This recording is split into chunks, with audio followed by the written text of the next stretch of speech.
Minister, every year after the A-level results are released, there's a group of students whose A-level results might not qualify them for like NUS and TUS.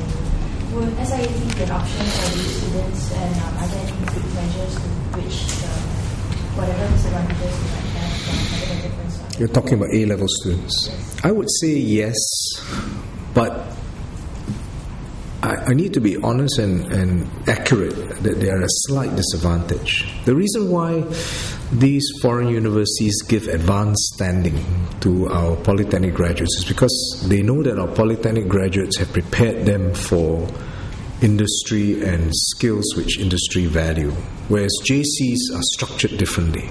They're more academic. I mean, you might be doing literature or accounts, and so to flip would require some change and admission criteria which they may not meet. So I want to be realistic. So I think with the landscape, we want to provide opportunities for those who feel that they will benefit from a JC education.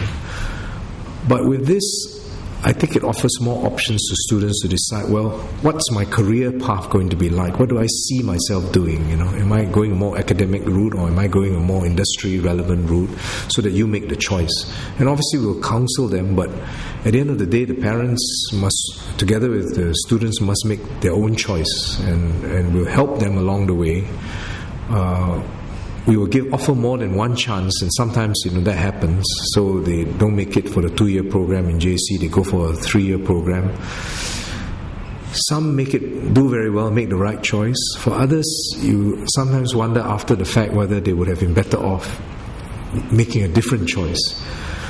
But students are students, and you want to advise them carefully and give them the choices, but hope that they make the best choice. And so I think we are willing to live with some fat in the system, but overall we will position the system so that we can meet more differing needs. Can I just clarify? SIAT will start from 2011. Well, it will start this year, but it will start offering courses in 2011. Okay, so the current FSIs will come under SIAT. And will there be a ramp up immediately, like next year? Will there be more? For the 6 ones? For the 6 existing ones? Yeah. No.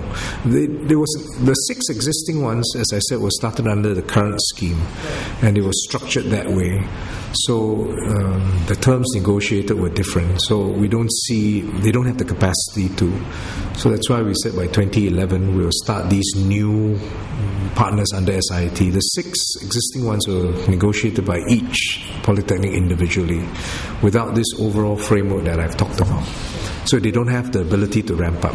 It's a simple answer. 2015 we see 2,000 full-time students and 1,500 part-time. What will it be in 2011, for example? I think we will probably, when we first start, we'll be talking about 300 to 400 per intake. More. Yeah. So it will be double what we have now. Yes. No, 2011. So roughly the intent, and I want to be careful to say that's intent, because we have to build the capacity, and always sometimes depend on how the construction sector is and how you can get manpower. But the intent is to quickly double the intake by 2011, and then it's a steep jump, so that we can finally by year 2015 have about 2,000 full-time and 1,005 part-time. I think I would like the polytechnic principals to comment on whether that's achievable and what you think, that will have the impact on your polytechnics, because they are the best people to be able to give us advice. This is achievable. Of course, the physical capacity is an issue, but I think we do run up to deeply over the next 2-3 years. We're still cope with current capacity, and then if we build a bit more by 2011 or so, then we should be able to meet the target of the SIA. I think it's something that we think is achievable. Like what the minister said, capacity takes time to build, and recruiting and resources also take time to ramp up. So we also want to be cautious, but we think it's achievable. How many institutions are we talking about? Before we answer the question, maybe Liman, you have comments on that? So I think for the existing FSI program that we have, we have already made plans for it to stay roughly at the same level that it is today. And the fact that we are looking at 2011 will give us a couple more years to build up the capacity for the new programs that will come in. So I think we are quite comfortable with that. We will have to size the additional capacity accordingly. So I think we are still in the discussion stage at the moment as to what are the programs coming in and so on. Yeah. So I think the lead time is very fast. Well, the reason is, first off, it's a steep ramp up. That's quite clear. But this is also an advantage of a segregated model. If you were to put 2,000 full-time students and 1,005 part-time in one institution, it really is impossible to achieve. This is so-called, you set up. And that's why there were strengths in this that were recommended by the task force. We are actually doing it in 5 separate campuses in the polytechnics. So yes, 2,000 for one campus is a lot, but 2,000 for 5 campuses is 400 per campus, if you think about it. So there are great benefits for that. We are using existing infrastructure, not only in hard infrastructure, but in so-called the administrative staff that SIAT can pull in. So we envisage that yes, there will be lecturers from these foreign university partners, but you can also be using local lecturers from each of the polytechnics. So the ramp up in terms of implementation there's scale available. So we think it's achievable. Well, at least the task force has done its calculations, says that by 2015 we should be able to reach this. I'm confident that we can. So do you have a physical building? SIET will have Same building. a physical, distinctive, independent location. Well, what is it? We're still finalizing the site, so I think it's a bit premature for the boss to comment. But I think the key is that we will work, as what Minister said, very closely with 5 polytechnics to have the programs primarily delivered in the polytechnic campuses and leveraging on both the hard and soft infrastructure of polytechnics. So you have your own one, but very close working with the 5 polytechnics. That's right, because I think the delivery of the courses will be segregated. Yes. Will be conducted in the 5. Starting working already, right? we have started putting together a core team.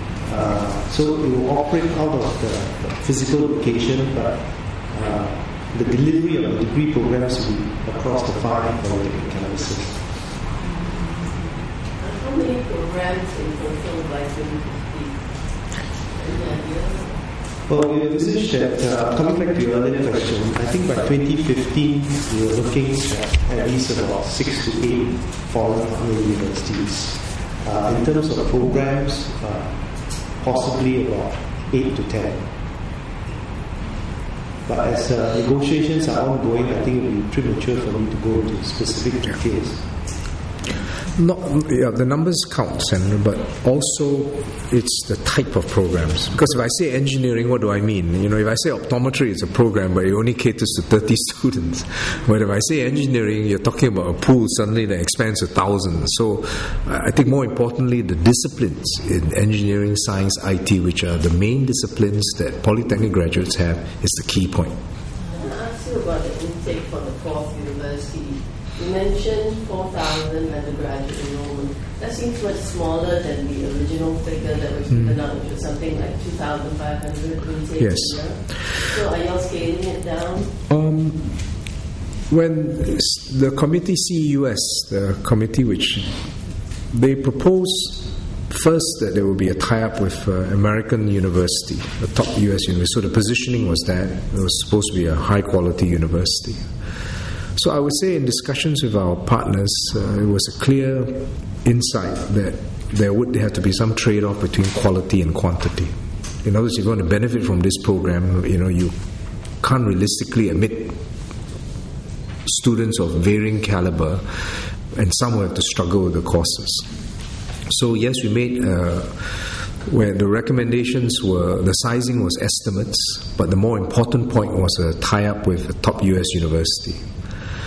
So as I said, it went from a top university as we talked to them, top US university. We also wanted a top PRC university. we envisage some students from these partners from US and China, and I think sensibly you also want Singaporean students that can match the caliber. So in terms of overall 30%, we will still meet the target by 2013. We'll still meet the targets by 2013, but we are adding this new institution, SIAT, to cater to that need. And for the new university, we are still along the track of the recommendations for CUS to position it that way. I am not precluding a larger university. If I find that more, I also have to bear in mind that our top students are spreading themselves out, in terms of our NUS, NTU, SMU. But let's say if all of them decided to go for this, which I don't think will happen, and I want to assure that the other universities that will not happen, I'm not precluding a larger intake. So the issue is really on quality that is consistent and with our choice of partners and the way we're positioning this university. I think de facto what will happen is that some bright students will still decide to go we might decide that, well, I want to go to the new university, but a lot more will still believe in the tried and tested and still apply for NUS. So it's a shifting sort of, the scenario is not quite fixed, so let's see what the applications are. And also, in terms of ramp up, by 2011, the intakes for the new university was anyway supposed to be very small. It takes a longer ramp up because of those problems that you talk about. We have to start construction, we have to build it, and whenever you build something which is fresh and straight from the ground, it takes a long time. And so I think this new model of SIAT allows us to ramp up significantly quicker and faster and larger than starting a new university. Just now you have mentioned that it was 3.5 billion in the next 10 years. We'll give our hand out on what I've said, 3.6 billion over the next 10 years for the polytechnic sector. 3.6 now. Are you confusing me or am I confusing you? Let's see. 3.5 billion, you're right. I stand corrected. It's 1.64. We will give you the handout so that we both don't make mistakes. Ask about the third medical school. What sort of size are we looking at? Is something more along the lines of the Yong School, or something a bit smaller like you? My answer will have to be scoped by our needs. We're not planning it. We're planning it together with MOH. So they have given us an estimation of our health needs. So I would say it's probably somewhere in between 100 to 150 students per year, from what we think now. But things change over time. But this is what the current thinking is. When would that be ready? We have time. But, because it takes such a long time to produce medical undergraduates and doctors, we really want to think far ahead. I'm not rushing, and I don't want to give a deadline to NTU because I think it's more important for them to get the model right. So we do have time, and this is something that we need to do for the future. So I don't want to give a deadline so that they feel compelled that they have to meet a deadline. Is the ministry more inclined for NTU to partner? No, we don't have any preferences a priori.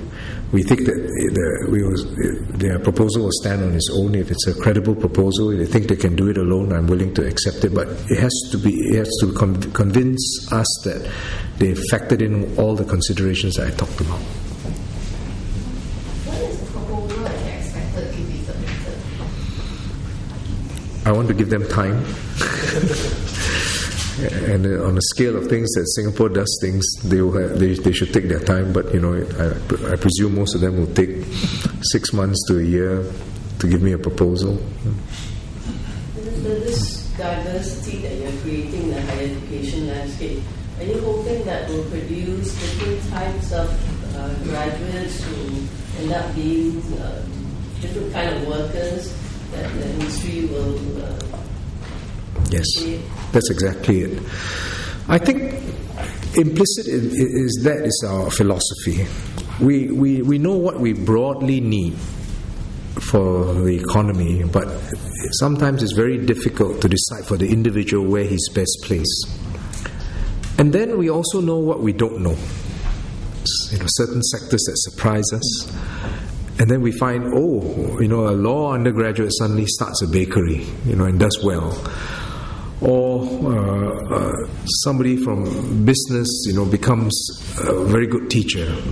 So it's that acceptance of this complexity to now offer more choices, but all which are high quality, and then allow our students to decide. And that's why I asked SMS Iswaran to oversee this SIET, because he has an eye on both the education and MTI, and I want him to comment on that, to be able to shape it in a way that allows us to, yet be broad, and yet for the student, be narrow enough to have an impact. I think one interesting thing that you can see in industry, there is both a need for skills or knowledge that has a certain depth, and yet the facility to be flexible and multidisciplinary in our approach. So actually, when we create these different pathways, what we are then able to do is, as we've said earlier, it creates diversity of a certain quality that is industry relevant. But at the same time, I think it's also important that if you take, for example, the new university and its approach, which is multidisciplinary, and I think in many of the things we're doing already, what it does is it endows our graduates with the flexibility to respond to new trends, new opportunities. And I think that is going to be a critical part of what we do going forward as well. So I think diversity is going to be an important contributory factor in creating that kind of graduate, degree holder, diploma holder for the future economy. I think there may be some details that you want to follow up on. Staff will be happy to provide them. If you want to have close-ups and sound bites with poly principals or steering committee, and with MIT president has given a quote which I've asked them to distribute to you. So good quote. It reflects what their sentiments are. I think that's important. Thank you.